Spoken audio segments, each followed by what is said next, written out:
സാധാരണക്കാർക്ക് എന്തെങ്കിലും ചെയ്തോ? ഇല്ല. ഇൻഫ്രാസ്ട്രക്ചർ ചെയ്തോ? ഇല്ല. നാട്ടിൽ ഇൻവെസ്റ്റ്മെന്റ് കൊണ്ടുവന്നോ? ഇല്ല. അപ്പോൾ 10 കൊല്ലം അവർ ചെയ്തത് അഴിമതി, അഴിമതി, അഴിമതി.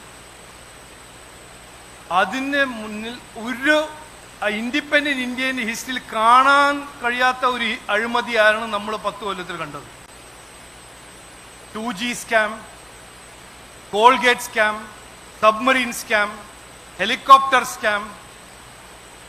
അപ്പൊ 10 കൊല്ലം അവിടെ ഒന്നും നടന്നില്ല. പക്ഷെ രാജവംശമായിരുന്നു. രാജവംശത്തിന് കാശിനു വേണ്ടി അഴിമതി നന്നായി നടന്നു.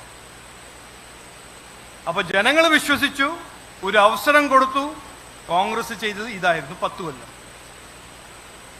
എന്നിട്ട് അവിടുത്തെ നമ്മുടെ മലയാളി മിനിസ്റ്റേഴ്സ്, കേരളത്തിന് പോയ 8 മിനിസ്റ്റേഴ്സ് നാടിനു വേണ്ടി ഒന്നും ചെയ്തില്ല. ശരി, 2014 ജനങ്ങൾ പറഞ്ഞു മടുത്തു, മതിയായി. നരേന്ദ്രമോദിജിക്ക് ഒരു അവസരം കൊടുത്തു. 2014 മുതൽ ഇന്ന് വരെ നരേന്ദ്രമോദിജിന്റെ NDA BJP സർക്കാരാണ് ഡൽഹിയിൽ. അദ്ദേഹം എന്തു ചെയ്തു? ജനങ്ങൾ വിശ്വസിച്ചു, ഒരു അവസരം കൊടുത്തു, 10 കൊല്ലം ഭരിച്ചു. 3-ാം തവണ ഒരു അവസരം കൊടുത്തു ജനങ്ങൾ. അദ്ദേഹം എന്ത് ചെയ്തു? BJP NDA എന്ത് ചെയ്തു? കഴിഞ്ഞ 10 വർഷത്തിനിടെ ഇന്ത്യ കൈവരിച്ച വലിയ കുതിപ്പ് നിങ്ങൾക്ക് എല്ലാവർക്കും അറിയാം, ലോകത്തിലെ എല്ലാവർക്കും അറിയാം. എവിടെയായിരുന്നു ആ ദുർബലമായ ഇക്കോണമി? ഇന്ന് ലോകത്തിന്റെ 4-ാം നമ്പർ ഇക്കോണമിയായി മാറി ഇന്ത്യ. അതേ ഇന്ത്യ UPA സമയത്ത് 98% മൊബൈൽ ഫോൺ നമ്മൾ പുറത്തുനിന്ന് ഇമ്പോർട്ട് ചെയ്ത ഒരു കാലമായിരുന്നു. ഇന്ന് ലക്ഷം കണക്കിന് കോടി, 1,20,000 കോടിയുടെ മെയ്ഡ് ഇൻ ഇന്ത്യ ഫോൺ ഇവിടെ ഉണ്ടാക്കി നമ്മൾ എക്സ്പോർട്ട് ചെയ്യുന്നു.